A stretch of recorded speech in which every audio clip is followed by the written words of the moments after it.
Para entender o milagre do jardim, precisamos primeiro entender o peso que Agostinho carregava. Ele nasceu no ano 354, na África do Norte, numa província chamada Tagaste. Filho de Patrício, um homem pagão e ambicioso, e de Mônica, uma mulher cuja alma ardia em oração. Desde criança, Agostinho demonstrou algo raro, uma inteligência que assustava os próprios mestres. Ele absorvia conhecimento como outros respiram, mas esse dom carregava um perigo silencioso. O homem inteligente demais frequentemente acredita que pode encontrar Deus pela força do próprio raciocínio. E Agostinho pagou um preço alto por essa ilusão. Aos 17 anos, foi enviado para Cartago, a maior cidade da África romana, um lugar de riqueza, cultura e toda forma de sedução. Encontrou o teatro, a retórica, os círculos intelectuais. E encontrou também os prazeres que ele mesmo, depois, descreveria como correntes invisíveis que aprisionavam sua alma. Ele tomou uma companheira, teve um filho, e começou uma busca que duraria 15 anos, a busca pela verdade, mas em todos os lugares errados. O que ninguém percebia é que por trás de toda aquela brilhante superfície havia um homem que não conseguia dormir em paz. Havia uma fome que nenhum prazer saciava. E havia uma mãe que nunca parou de rezar. Durante anos, enquanto Agostinho buscava prazer, fama e respostas filosóficas, havia alguém travando uma batalha silenciosa por sua alma. Sua mãe, Santa Mônica. Ela via o filho brilhante que Deus lhe havia confiado, se afastando cada vez mais da fé. E como muitas mães fazem, ela tentou primeiro argumentar, depois aconselhar, depois insistir.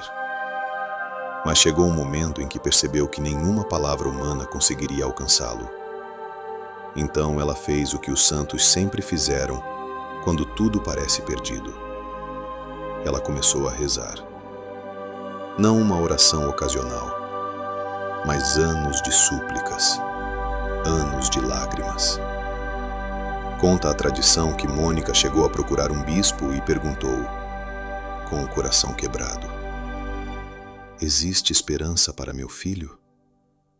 O bispo olhou para aquela mulher cansada de tanto rezar e respondeu uma frase que atravessaria os séculos: "O filho de tantas lágrimas não pode se perder." Talvez Mônica não soubesse naquele momento, mas cada lágrima derramada em silêncio estava preparando o jardim onde Deus encontraria Agostinho anos depois. Agostinho entrou para o maniqueísmo, uma seita filosófica que prometia responder à pergunta que mais o torturava: de onde vem o mal? Por 9 anos ele ficou ali, esperando encontrar a verdade. Encontrou apenas palavras vazias e promessas que não se cumpriam. Mas algo muito mais profundo estava acontecendo. Agostinho buscava Deus com a cabeça, enquanto fugia de Deus com o coração. Ele escreveria décadas depois: "Senhor, fizeste-nos para ti, e o nosso coração está inquieto enquanto não repousa em ti." Essa inquietação é o sinal mais claro de que Deus não desistiu de uma alma. A paz falsa é sinal de abandono. A inquietação profunda é sinal de que Ele está chamando. E você que está ouvindo isso agora, se sente essa inquietação dentro de você, essa sensação de que há algo maior que ainda não encontrou, saiba que não é acaso. É o mesmo chamado que ecoava na alma de Agostinho. Em 384, Agostinho chegou a Milão. Era um professor famoso, com acesso à corte imperial. Lá, ele conheceu Ambrósio, o bispo da cidade. Ambrósio não debateu com ele, não o confrontou, apenas vivia o que pregava. E isso foi mais devastador para Agostinho do que qualquer argumento filosófico.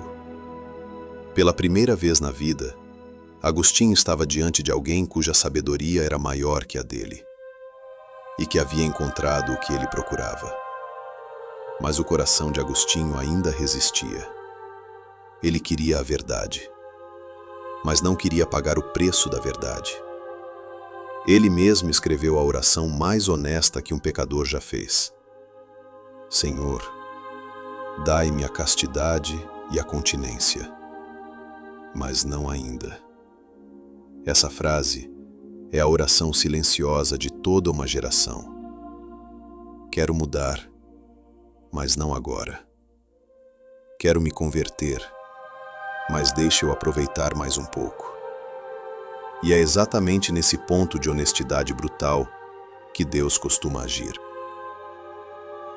Talvez o momento mais angustiante da vida de Agostinho não tenha sido quando ele estava perdido, mas quando ele já sabia qual era a verdade, e mesmo assim não conseguia segui-la. Depois de ouvir Ambrósio, depois de estudar as Escrituras, depois de compreender intelectualmente o cristianismo, Agostinho chegou a um ponto terrível. Ele sabia, mas não conseguia mudar.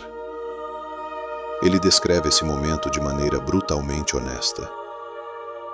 Dentro dele existiam duas vontades, uma que desejava Deus e outra que ainda desejava o mundo. E essas duas vontades lutavam dentro dele como dois homens puxando a mesma alma em direções opostas. Quantas pessoas vivem exatamente essa mesma batalha hoje? Sabem que precisam mudar. Sabem que certos hábitos estão destruindo sua paz. Sabem qual é o caminho certo. Mas algo dentro delas ainda resiste. Essa foi a prisão mais profunda de Agostinho. Não a ignorância, mas a incapacidade de agir. E foi exatamente nessa tensão que Deus decidiu entrar na história.